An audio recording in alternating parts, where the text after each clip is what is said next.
Hi everybody, how's it going? Welcome back to dailies for the 23rd of December. As always, timecodes will be in the description if you just want to jump ahead to like one option that you're stuck on or something. So this set here, it's not too bad, not amazing. The Pickpocket and Deconstruct options, these are part of the Golden Pursuits. You've got Pickpocketing down here, and you've got Deconstructing here. So you will get a bit of it done there if you do it, but if you want to do the Golden Pursuit itself, you'll have to do more. Yeah, just keep that in mind. So Flame Atronachs is good. Scribing Kills is good. It's okay. But yeah, this one here, I would not even look at it. This one here sort of suffers from like a catch-22 problem, where award medals, right? So you can look in the help menu if you press the F1 key on keyboard. Just type in medal, and it'll show you all the game modes for Battlegrounds and how you get each medal. Like, as an example, 1 kill is worth 100 points for Team Deathmatch. That's like the main thing. Like first blow as well gets you a bit. But basically, to get medals, you have to be good at Battlegrounds. But if you're at the point in which you're able to comfortably get this many medals in like a single go, because a single Battleground is going to take a while. Like the queue time is going to be a while. The Battleground itself takes like 10 or 15 minutes. And, you know, if you get like a Battleground where you can't do anything, you're going to have to do another, and it just compounds the time. So if you're able to competently do this option, it means you will be competent in doing any of these other things here really easily as well. Anyway, I just don't understand why you'd ever want to do this one, unless, obviously, if you love Battlegrounds, do it. But it's just, these are so much easier to do. So yeah, with Deconstructing, I think this is like the easiest one to do. With this one here, you can go to a woodworking station, craft a bunch of items, and deconstruct them. That is one way to do it, and it's very quick. But you can do this very easily just using other items that you can just pick up off the floor, basically, and deconstruct those. Why use your own resources when you could just use other people's, right? So let me show you 2 easy ways to get some stuff. So Imperial City is the best way, I think. If you're above level 10, just queue for this. Just accept the thing that comes up. When you get inside, you're looking for anything just out in the open that is a bow, a staff, or a shield. All that stuff gives you woodworking materials.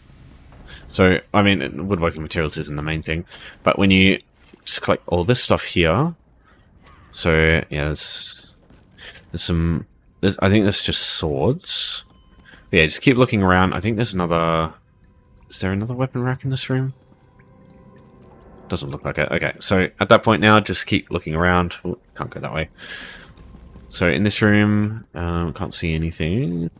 Oh, there's a shield down there. Yeah, shields as well, really good. Yeah, come into this room here. There should be a heap of stuff that I can grab. Some weapon racks over here. Yeah, here you go. So, shield. Anything on here? Yeah, it's all just metallic weapons. Over here. Yep, it's a shield there. So I just need one more item. There we go. A couple of shields here. So I've got 8 items. That's basically how you do it. The layouts of the safe zones for the different alliances are a little bit... they're not all the same. So in that case, you just have to look around. Most of the time, it'll just be on weapon racks like this. Oh, there's a shield that I missed there. Or they'll just be like on counters and like on... Also, like, check the on like walls behind vendors and stuff. There's also like with Ebonheart Pack, there's a bunch of bows behind one of the vendors too. When you've got all your items, just go to the tradesman's retreat. I don't know if it's the same for all of them, but yeah, there'll be like a leather icon, and you just have to go there, and that's got all the crafting stations in it. So now you just got to look around for where the working station is. Over here, get your items, just select them all, and then deconstruct. Bam, all done. When you go to the exit like this, it will take you straight out to wherever you were before in Overland. So if you do this next to a way shrine, you can do the other stuff here really easily too. Especially if you've already unlocked the dungeon for City of Ash 1 for Flame Atronachs. Okay, so the other alternative, which is really good, if you go to a way shrine, it's really easy to get here and then to a crafting station after. Because Whitecourt Tower here, this is a really good option if you're below level 10. And if you want because it doesn't have a woodworking station in here, you can also just go somewhere else really quick after this. So when you get inside, just look around for shields on the floor. So shield there, shield there. Just look at all the dead bodies. So most of them will have a shield on them. There's a bunch there. And then in here, there's a couple of shields on the floor down here. And then through this door, there'll be bows, shields, and... don't know if there's any staves in here. Yeah, there's a bow or two. And you've got shields as well. There's plenty of woodworking items in here. Once you've got 8 items in here, you just leave, and same thing as with Imperial City. Go out the door, takes you back to where you came in from. And if you go back in here, it resets everything, so you can cause everything to spawn again when you go back in. Same with Imperial City. So if there's not enough items for 8, just go back in, and it will reset all the stuff. Now from here, I would advise just going to Halls of Fabrication, because this has got a woodworking station right next to the door, basically. Now, both of these are DLC options, but they're both free DLCs at this point, so everybody's got access to them. So, going to Halls of Fab, it just skips the part where you have to run over to a woodworking station, basically. That's all it's for. Let's look around. That's the clothing station. Just looking for the woodworking one. Where is it? There's also some woodworking items in here, I think. Oh, there it is, sorry. That's right next to the clothing station. So same thing, just go to that, deconstruct those, go to the exit, and that will take you straight back to the way shrine. Next up, healing enemies with Scribe skills. So the last hit is all that matters for this stuff. So say you've got like a bunch of Scribe skills and then a bunch of other stuff. If like an enemy gets to like 1 HP and a weapon skill puts them to 0 or a light attack, it won't count. So avoiding as much stuff aside from Scribe skills is the best thing to do here. Right, so I think you should either use a single target skill and just kill a shit ton of critters, or invest in a bunch of AoE skills, and especially for like the Flame Atronachs option today, that would be pretty good. I personally don't like using scribing abilities that much, like especially the AoE ones, because a lot of them are a pain in the ass to use. But that's just me. I'll try to explain that as best I can. So either use Wield Soul, because you start with magic damage to Lingering Torment and Breach. You can just use these on a critter, on a bunch of critters in like an easy to get to area. This option is you can be competing with other people though, because remember, if another player kills them, you can't kill them. Like get the endeavor progress yourself. So yeah, try to avoid like going to places with a lot of players. Yeah, anyway. So that's one way. The AoE way, the only problem I have with this is it's super expensive. It's 50,000 per grimoire. So, and Soulburst requires you to do the whole quest line. So if you haven't done anything in scribing, I'd personally just go Wield Soul, or just do the other options. I think the other options are easier today anyway. But yeah, the reason I want to go through this one is, if you do want to do the AoE route, you can kill some Flame Atronachs at the same time, but it can be a bit painful. Like, I just fucking hate using AoE skills in here. But yeah, I'll show you how it works. Alright, so an example of some critters you can kill is right here. So if I go to Soul Magic, yeah, I've got Magical Soul here. So if I just go and hit a bunch of these things here, this will progress the endeavor slowly but steadily. Now there's not enough for 40 critters here, but if you kill them all, they should respawn relatively quickly. Because I find if you kill everything at an area, it'll try to spawn them quicker. Yeah, there's quite a few to use here. The only thing is you'll run out of resources very quickly using this because it's a spamble. So yeah, just run around there looking for the critters like that. So there's 3 locations I would recommend you look at. Monkey's Rest, just northwest of the Way Shrine and Vocal Guard, is a good location. It's full of monkeys. To get this Way Shrine, you've got easy access. The section just east of the Davon's Fine Steeds in Stonefalls, this has got little spider critters that you can kill too. The Oasis in Alikir Desert though, right here, Goat's Head Oasis it's called. This has shit tons of goats in it that you can also do the same thing with. There's other places. The Scholarium itself has 3 wings. Wing of the Indrik, Wing of the Netch, and Wing of the Griffin. These also have critters in them, but they don't have many. So what I would probably do is just kill the critters in here and then maybe go somewhere else and kill the rest via like other methods. Yeah, the only thing is, again, players other players will come through here and kill them as well. So if a player comes through and tries to kill this stuff, they'll probably be missing out on some kills here for a little bit. But yeah, it doesn't take very long. You can see we're already almost halfway. Alright, so one thing you can do is so I'm going to talk about Flame Atronachs now. You can try and do both of the Scribing abilities one and Flame Atronachs at the same time in a couple of locations. One of these is Spellscar. This area here has Flame Atronachs, and it's got a lot of little enemies like this. They're quite tanky, but you can group them up together and just start killing them with some Scribed abilities. Oh, god damn it. That's one of the biggest problems right there with Scribed abilities. Some of them are channels, and if you get interrupted while you're doing it, you just fucking can't cast them. There you go. There's an example. So just using a bunch of skills together. There's a Flame Atronach there, so we'll just grab this group here. Give them Explosion, give them a Trample, and then I'll blast them with some Fiery Blasts.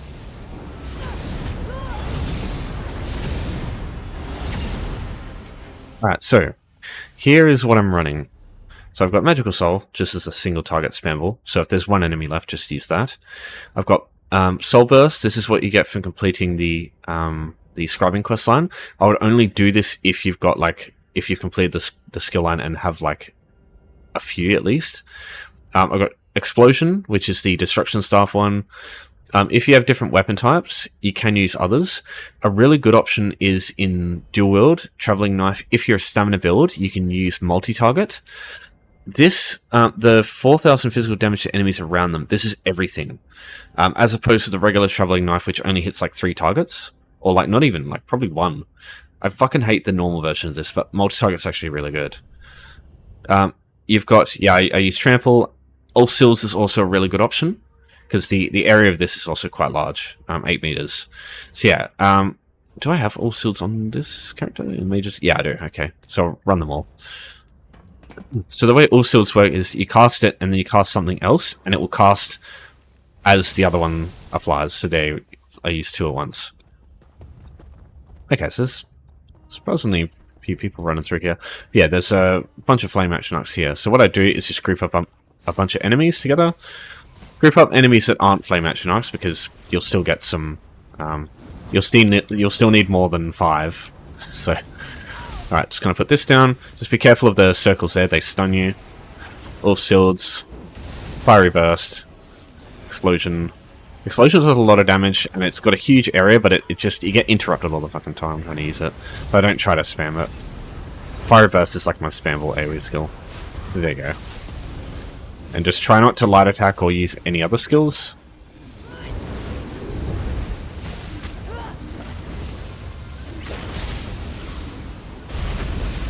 And yeah, that's how I'd go about doing it. The access to Spellscar, it's pretty easy to get. I've got a video in the description. It explains how Home Tours works. You should use this. It's basically just like having a bunch of extra way shrines unlocked by default. Use Hackfield's High Hall. Come over to the west. Get this way shrine. And this one. And yeah, this section over here is where you find those Flame Atronachs. You can also use Eleanor Pride Arena to get to the way shrine over here. Alright, the other option I recommend is City of Ash 1. And it's even better because you can just travel straight here from a way shrine if you've got it unlocked. This has got a lot of Flame Atronachs, and it's also got a lot of regular enemies too. I think they're probably about as tough as the ones in Spellscar.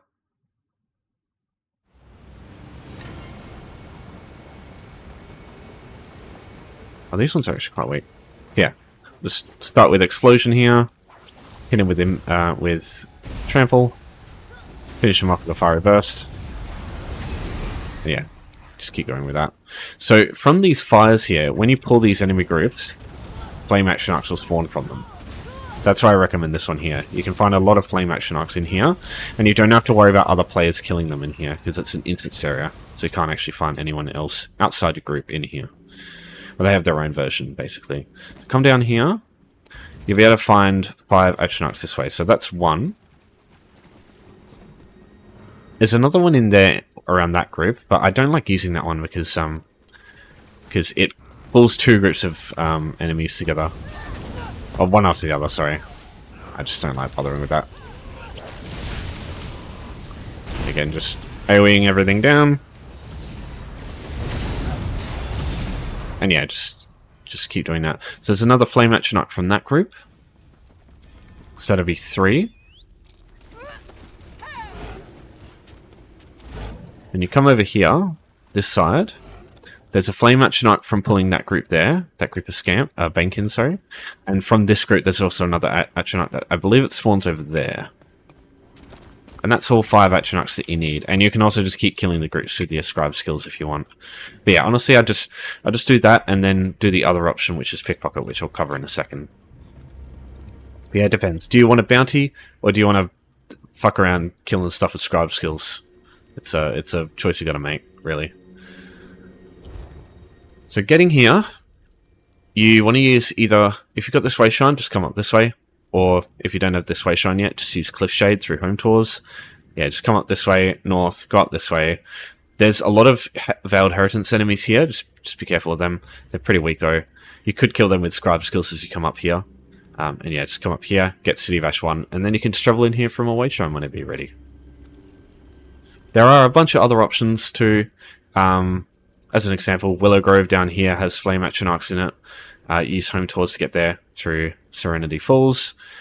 Cold Harbour's got a lot. There's Flame Atronachs around these areas here. They're like the Coldfire ones. Again, home tours your best friend. Cold Harbour if you haven't been here before. Vardenfell all over the shop basically. There's Flame Atronachs around like the lava sections and most of the ruins up here. I'm pretty sure for this one over here, there's Flame Atronachs. There's Flame Atronachs over here. I believe some over here as well. Yeah, just kind of littered around all over the place. You can also get them from dolmens. If you're going to loot like treasure chests through dolmens, you could do that at the same time. You can also find them at Dawnbreak as well. If you, especially if you haven't done the quest yet, there should be some running around. Yeah, that's all the ones you really need, I think.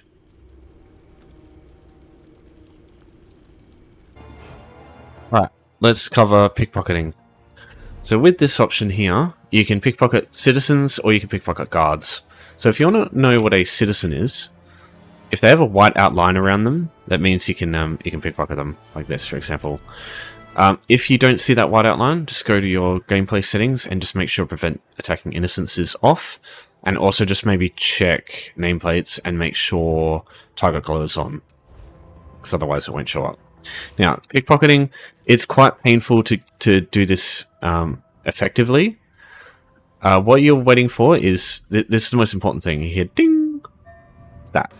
That's when you got to pickpocket people. Now, unfortunately, it's just a fucking game of chance whether it'll work or not, especially in the early game when you're still setting up your characters for this. Yeah, that's literally it. So you must be not detected, and you need to just go up behind people and pickpocket them. So there are 3 ways to increase the chance. One is to get that the green ding effect. That literally just comes with time. So it'll like nothing will happen for a couple of seconds, and then it'll go ding and it'll be like green for 2 seconds, and then you just have to wait again. It can be quite annoying, especially if the person trying to pickpocket moves at that moment, and you just can't use it. It's fucking RNG shit. The other 2 ways, one is being a Khajiit. They get an extra 5% pickpocketing through their racial passives.